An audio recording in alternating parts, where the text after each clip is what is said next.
안녕하세요. 한발 앞선 국제뉴스 진실탐사대가 1월 4일 지구촌 소식을 전해드리겠습니다. 최근 중국군 관련 매체는 이례적으로 현재 중국군은 첨단 작전 훈련을 받은 인재가 극히 부족, 장비와 인재 측면에서 위기를 겪고 있다며 특히 해군이 이를 따라가지 못해 중국군의 약점이 될 수 있다는 전문가의 말을 인용했습니다. 해방군보는 최근 기사에서 신형 함정이 계속 진수되고 노후 함정이 속속 퇴역하면서 중국 해군의 장비와 인재 문제가 점차 드러나고 있다고 전했습니다.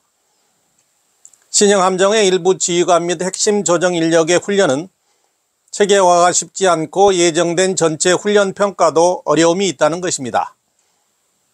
사우스 차이나 모닝 포스트는 2일 군함의 부함장 핵심 훈련 테스트는 완성이 아주 어렵다며 중국군 내에 고도로 훈련된 부대가 부족하다는 점을 중국군이 간접적으로나마 인정하는 것은 이례적이라며 중국 해군의 첨단 기술 전문가 부족으로 많은 첨단 무기가 잠재력을 발휘하지 못하고 있다는 점을 부각해 보도했습니다.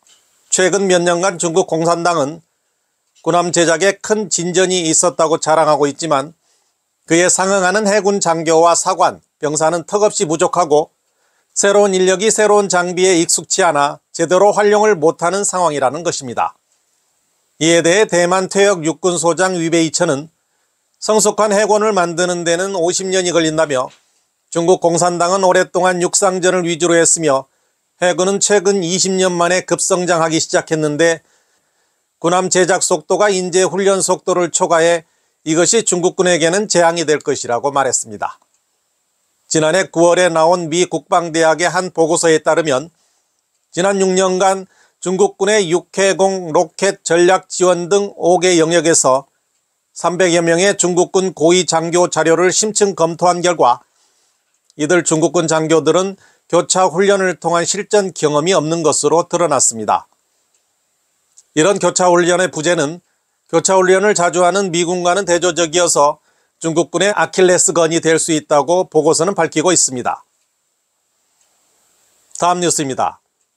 2일 대만중앙통신은 본토 쿤산과 우장 지역에서 사업을 하는 대만 기업가들과 직원들이 전하는 현지 기업 상황을 보도했습니다. 수저우 우장의 한 대형 제조공장 직원은 중앙통신에 회사의 거의 모든 직원이 감염됐다고 말했습니다. 그는 예전에는 매년 12월 말에 직원들이 새해를 가족들과 보내라고 휴가를 줬지만 올해는 12월 중순에 공장이 문을 닫았다고 말했습니다.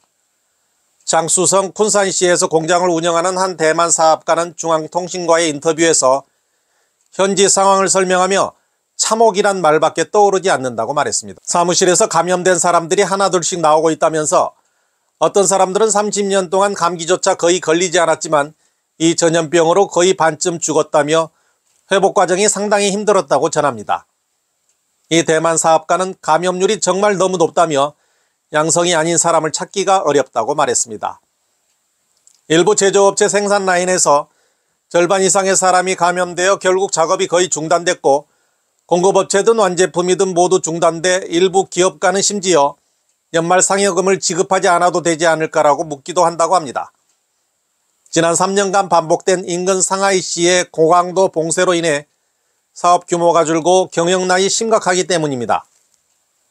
이 대만 사업가는 중국의 공식적인 완화 조치는 정말 너무 갑작스러웠다며 의료 자원과 공중보건 교육도 제대로 준비되지 않았고 게다가 바이러스가 활성되기 쉬운 겨울에 봉쇄를 해제했기 때문에 현재 기업가들로서는 봉쇄 기간보다 더 어렵다는 겁니다. 이전에는 폐쇄루프 생산이 가능했지만 지금은 그것도 불가능합니다. 낙관적으로 보면 피크를 지나 3개월 정도 후엔 이 전염병을 극복할 수 있을지도 모르겠지만 나쁜 쪽으로 생각하면 한 차례 한 차례 새로운 파고가 닥치며 도대체 얼마나 오래 끌게 될지 불투명하다는 것입니다. 마지막 소식입니다.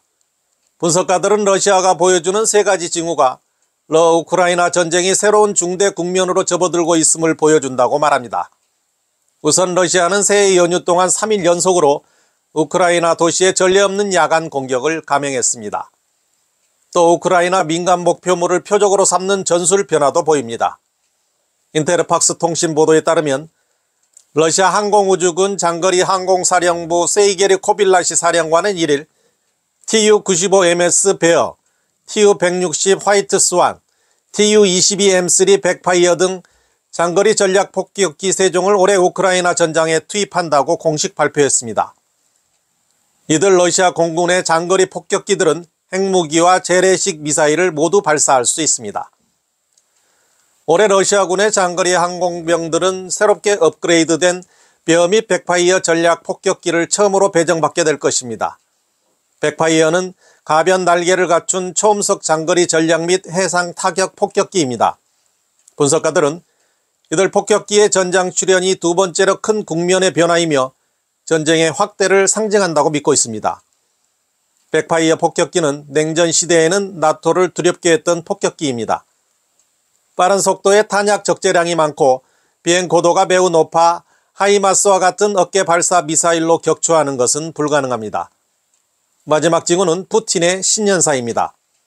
지난해 핵무기 사용을 언급 심각한 국제적 우려를 불러일으켰던 푸틴 대통령은 12월 31일 신년사에서 서방 국가들이 러시아를 약화시키고 분열시키려는 목적으로 침략을 준비하고 있다고 직접적으로 비난하고 러시아가 궁지에 몰렸다는 암시를 줬습니다.